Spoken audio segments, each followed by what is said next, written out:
Analisa sebagus apapun, trader pasti loss. Trader miskin, Mari kumpul.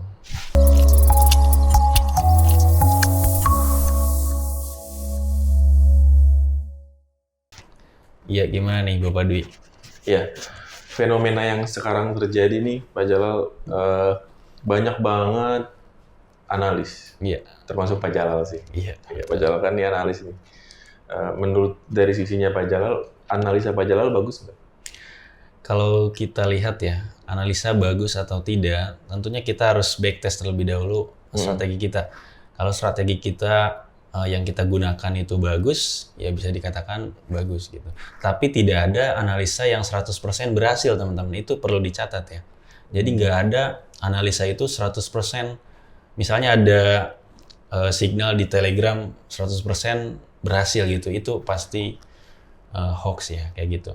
Jadi analisa itu perlu dicatat bahwa tidak ada yang 100%. Bahkan salah satu pattern aja, salah satu strategi ya, chart pattern itu paling tinggi hanya 70% Untuk probability-nya. probability-nya. Oh. Jadi nggak ada yang 100%, seperti itu. Oh, seperti itu Pak Jalal. Gini, yang jadi masalah adalah orang tuh misalkan contoh Pak Jalal trainer. Iya. Jadi karena penontonnya Pak Jalal adalah orang yang baru trading, akhirnya percaya banget sama Pak Jalal nih, misalkan Oke. contoh. Nah, menurut dari analisa yang sering Pak Jalal sampaikan, atau sering Pak Jalal live atau apapun itu, mereka menilai bahwa sepertinya analisa Pak Jalal bagus. Iya. All in lah mereka. Oke. Ternyata mereka loss. Iya. Jadi gini, karena mereka sudah yakin akhirnya dia all in. Sedangkan kan harusnya ketika mereka yakin sama analisa, apa yang harus mereka lakukan? Nah, yang pertama tentunya kita harus pahami bahwa yang tadi ya, analisa tidak ada yang 100%. Walaupun mereka yakin, tapi di sini kita perjelas lagi bahwa tidak ada siapapun analisnya ya. Jadi nggak ada yang 100%. Yang kedua, risk management. Tentunya walaupun analisanya kita anggap benar 100% gitu, kita anggap benar nih, itu kita nggak boleh all in ya. Apalagi pakai leverage, itu pasti sangat fatal, bisa jadi kehilangan dana 100%. Kayak gitu. Berarti pada intinya sih, karena sering banget nih di channel-channel Telegram, di channel-channel WhatsApp, banyak beberapa trader atau beberapa analis ngasih analisa yang menurut saya bagus. Iya. Tapi kok membernya pada kalah, pada loss. Nah itu kenapa tuh? Itu tadi, mungkin karena risk manajemennya yang kurang bagus dia. Misalnya probability kualitas analisanya adalah 70%.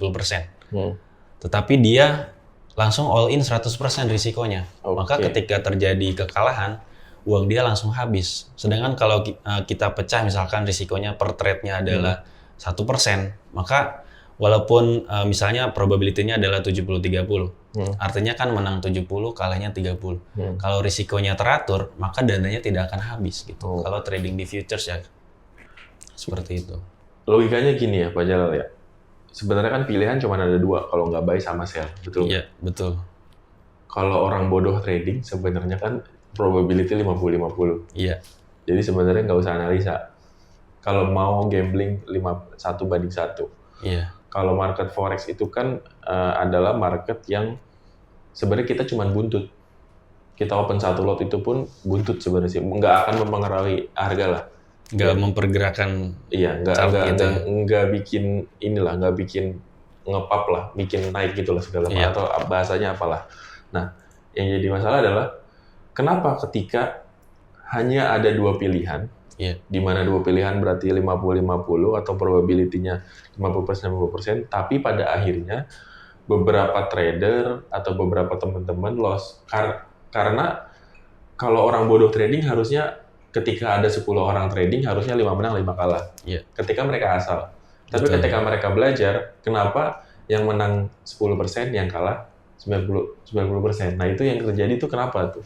Itu saya kira karena psikologi trading ya. Itu beneran ada teman-teman. Misalnya kita tidak tahan melihat kondisi floating minus ya. Nah itu bisa jadi ketika sedang floating itu sedang koreksi harganya.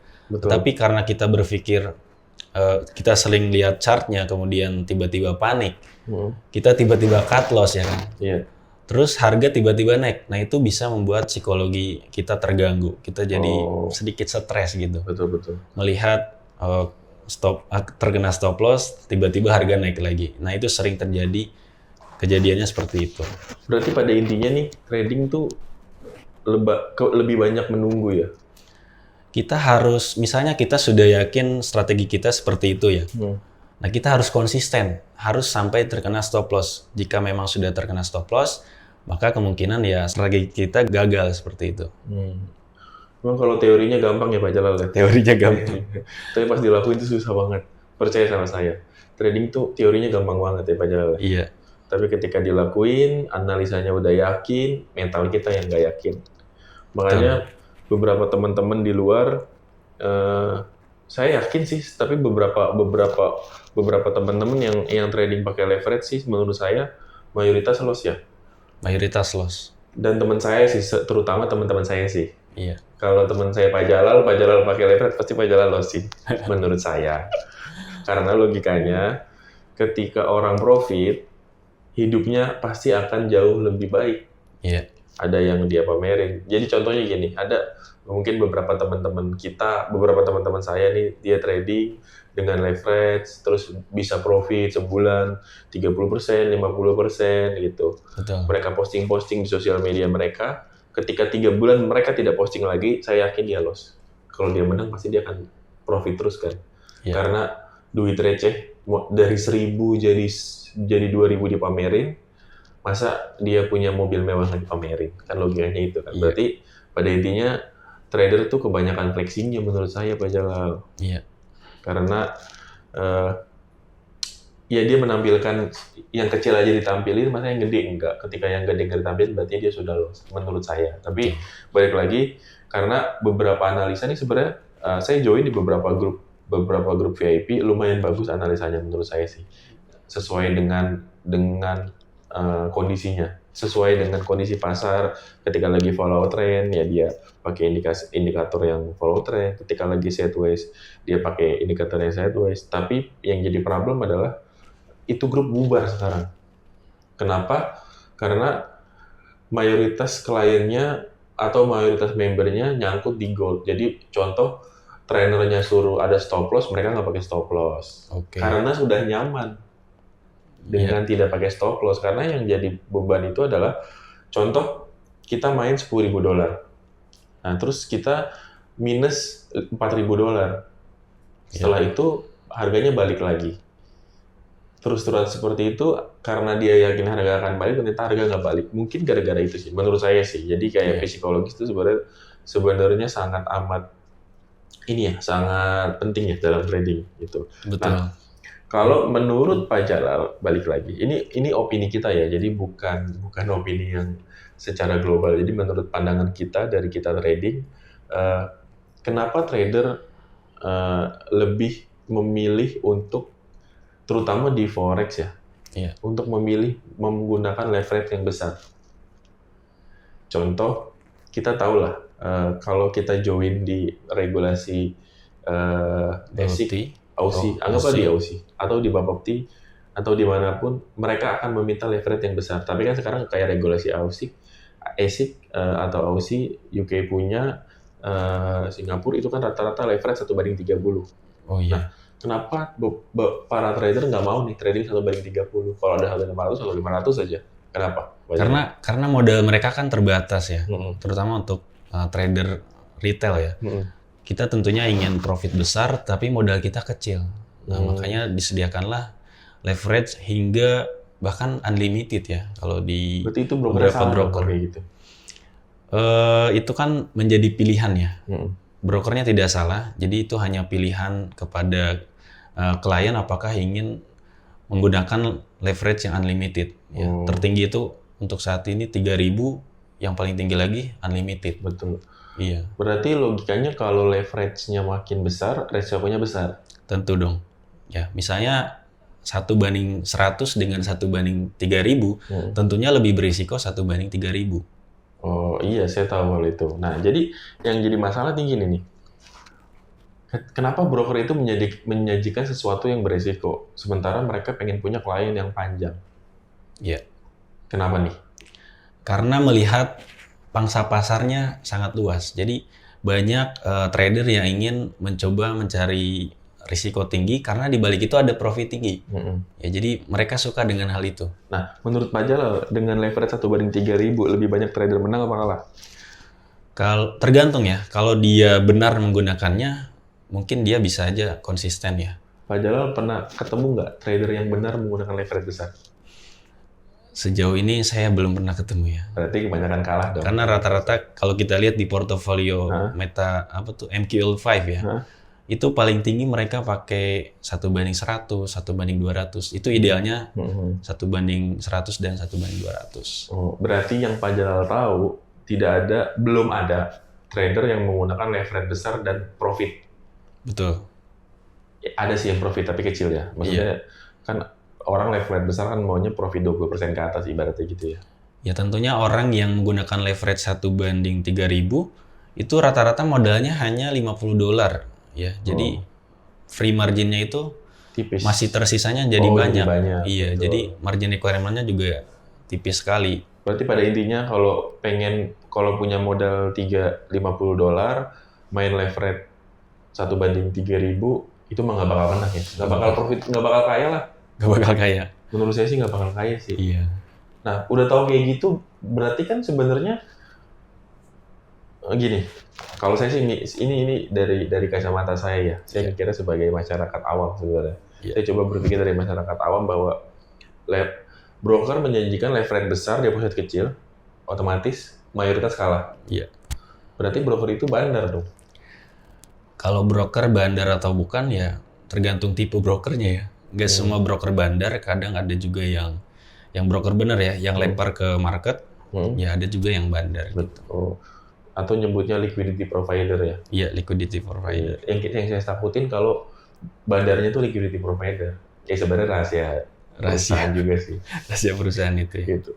Pada intinya gini, menurut Pak Jalal nih, kalau menurut Pak Jalal, analisa terbaik apa yang bisa dicontoh sama teman-teman?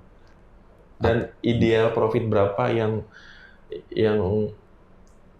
ideal buat trader baru? Karena logikanya gini Pak Jalal, sebenarnya ini pernah kita bahas sebelumnya. Ketika ada satu analis yang menjanjikan profit 100%, ganteng, keren, layarnya banyak, terus trading roomnya bagus, analisanya bagus, membernya banyak, profit 100%, dibandingkan ada trainer yang biasa aja, tapi menjanjikan profit yang kecil.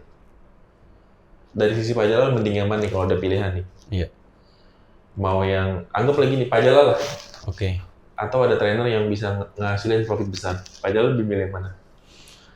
Tentunya sebagai trader kita harus pahami bahwa trading itu ada namanya risiko gitu. Jadi teman-teman sebelum kita mencari profit, kita harus pahami ada risiko di sana. Misalnya kita siap rugi berapa persen gitu per bulannya. Kalau kita siap risikonya 100%, maka di sana ada peluang profit hingga 1000%. Gitu. Jadi kalau teman-teman siapnya 10%, mungkin di sana risikonya juga hanya sampai 10%. Gitu. Jadi kita harus pahami dulu gitu. Sebelum kita ingin menentukan berapa level profit kita, kita juga harus pahami berapa dana yang siap kehilangannya gitu. Sama satu lagi nih Pak Jalal nih. Sekarang nih ada regulasi Bapepti sebenarnya sih. Tapi menurut saya dibilang bagus ya bagus, dibilang tidak bagus tergantung cara pandang orang. Jadi sekarang ada peraturan Bapepti yang baru, kalau mau buka account dia harus bikin video. Kayak gimana tuh? Bikin video bahwa menyatakan saya trader, saya siap loss 100%. Ada peraturan baru tuh di peraturan Bapepti. Jadi ibaratnya sebelum dia trading, company minta statement bahwa saya adalah Jalaluddin, misalkan. Saya siap kalah di trading dan bla bla bla bla bla. Nah, mungkin dari sisi klien lebih takut ya. Tapi memang jauh lebih hati-hati. Tapi kan dari sisi company, mana ada orang yang mau yang mau disajikan seperti itu. Jika ada misalkan contoh saya sajiin makanan nih ke Pak Jalal, Iya. terus Pak Jalal sebelum makan saya sedia mati jika makan ini. Iya. Pak Jalal mau makan itu nggak? Tentunya enggak ya. Nah itu menurut dari sisi Pak Jalal nih sebagai trainer gimana nih? Karena nih setahu saya tadi saya coba ada temen yang ngajakin join broker, terus pas saya lihat form registrasinya ada statement itu, jadi saya ada video berapa detik yang menyatakan bahwa saya siap kalah. Jadi kita harus mengaku gitu ya di video itu. Bukan mengaku sebenarnya, harus menyatakan. Sebenarnya sih di peraturan ada, tapi kan kalau di peraturan kadang kita nggak baca. Oke. Karena budaya baca kita memang kurang sih sebenarnya. Tapi ya mau gimana? Nah akhirnya ada video statement dalam bentuk seperti itu. Tujuannya mungkin bagus supaya orang paham resiko. Iya. Tapi dari sisi company sebenarnya tidak bagus. Jadi kayak biasanya kan orang kalau ada disclaimer kecil banget dan adanya di ujung kan. Berwarna merah gitu, tulisan kecil. Iya, dan hampir mirip sama tulisan latar biasanya kan gitu kan kalau disclaimer. Karena ini terang-terangan saya adalah trader A, saya siap kalah dan saya bla bla bla bla bla. Nah itu menurut Pak Jalal gimana tuh?